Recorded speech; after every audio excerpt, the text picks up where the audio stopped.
who founded the new urbanism movement. This is Andres Duany or Duany. Basically, the new urbanism movement is over here. New urbanism. Go.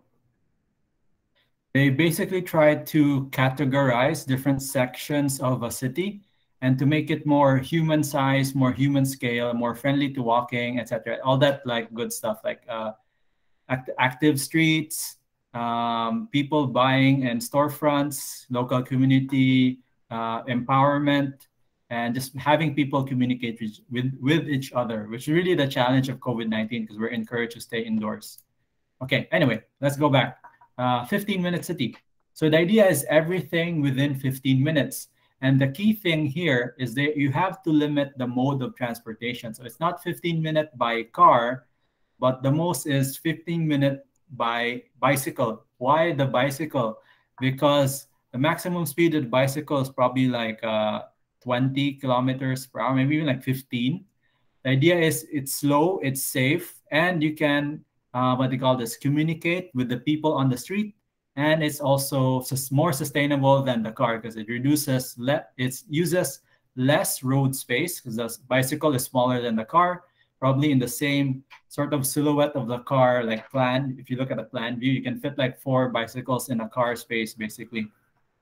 So that's the idea. Having more people walk, communicate with each other, basically makes the city more safe, more livable, more sustainable, all the good stuff. Okay. And then what are inside these different zones? So the 5-minute walk zone, the 15-minute walk zone, the 5-minute bike zone, the 5-minute, what do they call this? Electric vehicle. So like motorized, not really motorized, but electric bike. So the key thing here is speed, so that it's still a slower speed, average like maybe 10, 15 kilometers per hour. So it's safe in case you like bump into anyone, and then maximum range of 15-minute bicycle ride. So what are in these zones? We'll go over here. So let's see. The 15-minute city may be defined as an ideal geography where most human needs and many desires are located within a travel distance of 15 minutes. While automobiles may be accommodated in the 15-minute city, they cannot, I repeat, they cannot determine its scale or urban form. Again, we're not going to be designing for cars anymore. We're going to be designing for people. So that's the main thrust of the movement or the kanang principles. So over here, we have 5-minute radius for walking, 5-minute radius for cycling. Let's see here, 5-minute radius for electric vehicles, and then the car over here, and drawn at different scales. So there's a 1x scale, 4x scale, 7x scale, and 13x scale. So the idea is that most urban areas built prior to the overwhelming proliferation of cars or popularity of cars have the structure of a 15-minute city. So older cities like Rome, for example, London, even some areas of New York, and some areas of cities in the Philippines, like let's say atong city ni I forgot, Olaira. What was your area called? Barangay, I forgot.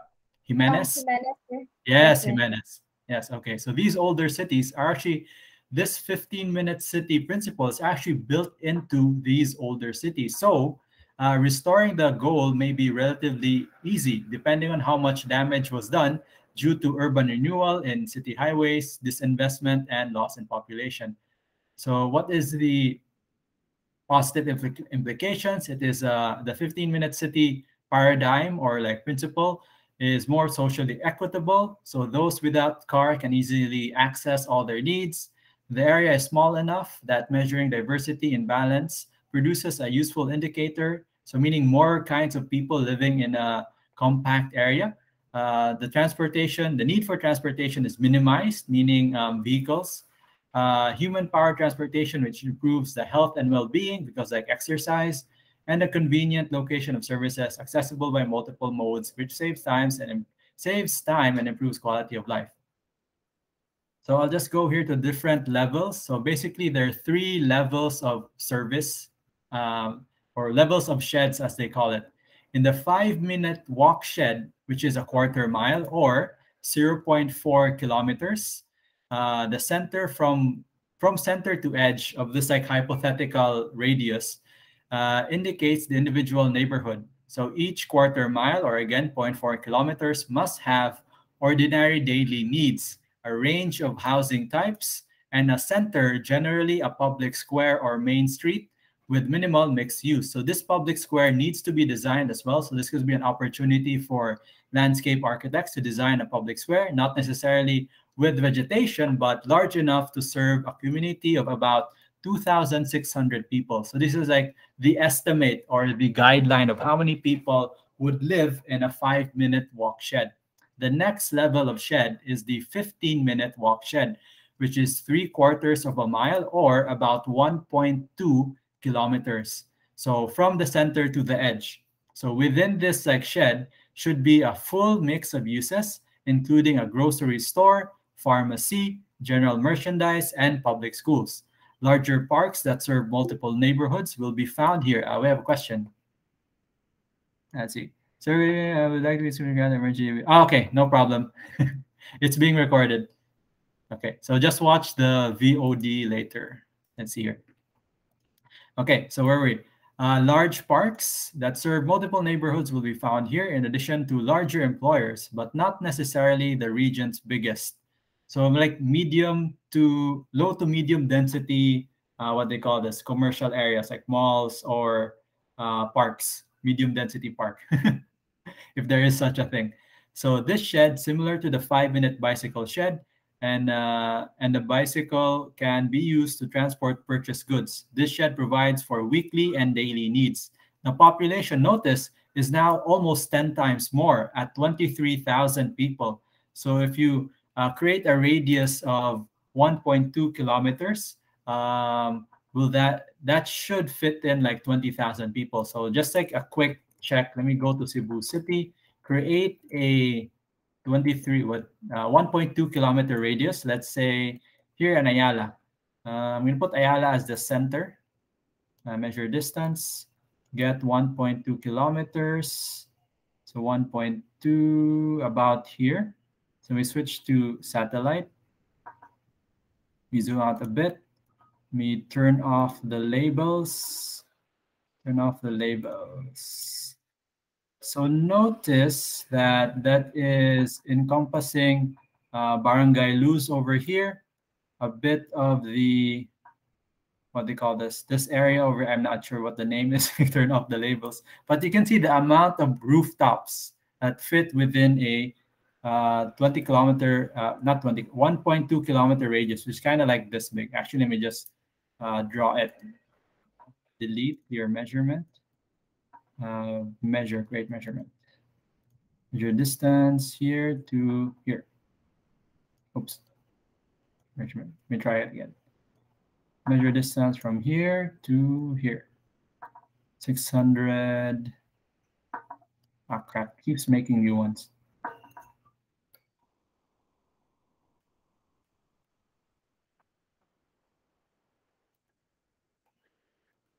Clear measurement. Sorry. This net it work for me. Okay, there's 1 point and there's another point. 300, 600,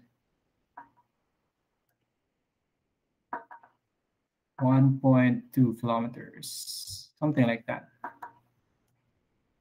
So like that. Snip.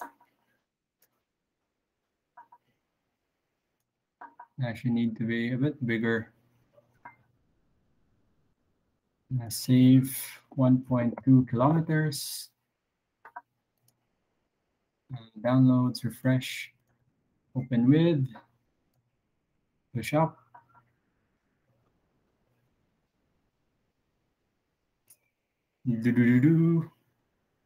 Okay, I'll put my brush here.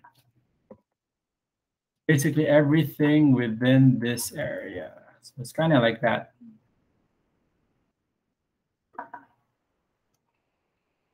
Reduce that. So that's basically around 1.2 kilometers from Ayala. And you can really imagine that there's about 20,000 people here. So I'll like bring up, just to prove that point, I'll bring up my city, we call this over here. This like thing I'm doing now falls under infrastructure, and let's see here, infrastructure and not even governance and financing, because we're just looking at the existing structure. So infrastructure is a very big issue here. So let's see, Visayas, regions and urban places. We can go to Cebu.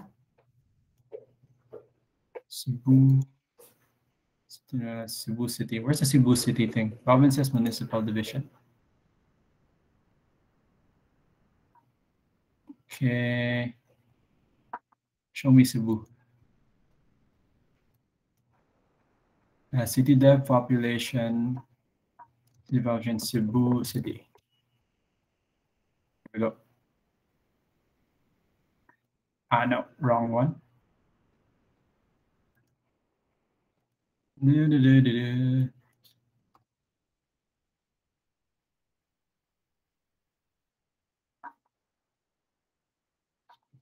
Sorry, hang on.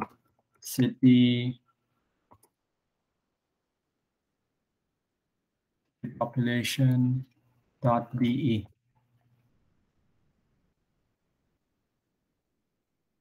Here we go, the barangay map. Whew. So you can use the same websites I'm using here to create your own analysis. So I'm trying to find Ayala over here. Ayala is somewhere. Let me go. Now just refresh this. Accidentally closed it. Yeah, here we go. Oh. There's a way to make this bigger. Kamputao, that's capital area. Dahug. There we go. Luz. Barangay Luz has a population of 16,000 people. And then let's see here, if my radius kind of fits, it will also impact the neighboring barangays that have over here to the west of Ayala a population of 17,000 people. Luz itself has 16,000, and the adjacent barangays have 9,000, and maybe not the whole of Lahug, but a portion of Lahug. So very easily they can reach, what do you call this? They can easily reach 23,000 people within a 1.2 kilometer radius. Okay, so that was a long detour, but yeah, just proves that you can get this number of people with this radius, 1.2 kilometers. And then finally, the third shed would give access to major cultural, medical, and higher education facilities. That's universities, big hospitals, regional parks, and major employers can be found here. Access to intercity transit may be available. The shed provides special needs. The total extent of the 15-minute city is therefore defined by a 3-mile radius. 3 miles is 4.8 kilometers. So 4.8 kilometer radius, that's like almost 4 times longer than the previous shed. And then this population may be calculated at 350,000 people. So just imagine 350,000 people that don't have to use the car anymore. That's 350,000 cars off the street, off the roads. And that will probably reach up to, let's say, thinking about the length of a car. So how much is a total car length? Maybe it's about, since the parking slot is 2.5 by 5, car length could probably be like 4. So I'm just going to say, maybe we'll just estimate 3.5. 3.5 times 3,500. It's just like super optimistic numbers. But you're freeing up almost divided by 1,000. Oops. Divided by 1,000, because that's meters. You can almost free up 1.2 kilometers of road. So that will significantly decongest roads if like this kind of proposal is done in a city. So beyond density, a walkable urban fabric is necessary to make the 15-minute city work. So you need to have sidewalks in place. You need to have the bicycle infrastructure in place for it to actually work. And then shadows and other impediments. So aside from having poor sidewalks as a problem, there's also a thing called pedestrian shadows, basically pockets of lower walkability. So like it could be facilities, shadows may be created by facilities such as large schoolyards and industrial sites with inactive building frontages. So basically just a dead street, no activities there, just like a blank wall or a fence or whatever. It's also like a bit unsafe as well. So transit and the 15-minute city, this section just talks about how people who are advocating this should be careful about allowing too much vehicles or transit here. It could even be bus or like private vehicles. Private vehicles is the worst. You don't want to include it in the 15-minute city because it just wrecks the whole system. Commuters or like bus or kanang public transportation a bit better, but they still need to be managed. And those buses or the travel distance of those buses shouldn't determine the radius of the 15-minute city or the structure of the 15-minute city. Quality of walk must be safe, attractive, and competitive. And then over here, just like a sample application of the radius. And it's not really supposed to be a perfect circle. It's just a guide. Because in actuality, where nobody's walking in a straight line, they have to like navigate streets, sidewalks, and they usually go in like a zigzag pattern instead of a direct line. So that's just something that you need to be aware of. The graphic illustration to clarify the relative sizes of the shed. Urban trajectories are not centroidal, meaning just like a straight line, but along rectangular blocks. That discrepancy is within parameters of the calculation. So that's already in here. So these are the authors: Andres Duaney, founder of like CNU. CNU is a CNU in urbanism. Oh, that's the name of the website, Congress for New Urbanism. So he's a founder over there, and he's a guy who's been practicing even during my time in college. So that's like 10 years ago. So he's been around for a while. So I think this article is very good, and you could probably use this for your own like research as well. But I just wanted to talk about this because it's very eye-opening. So I'll include the link over here to our chat. And then you can read that at your leisure.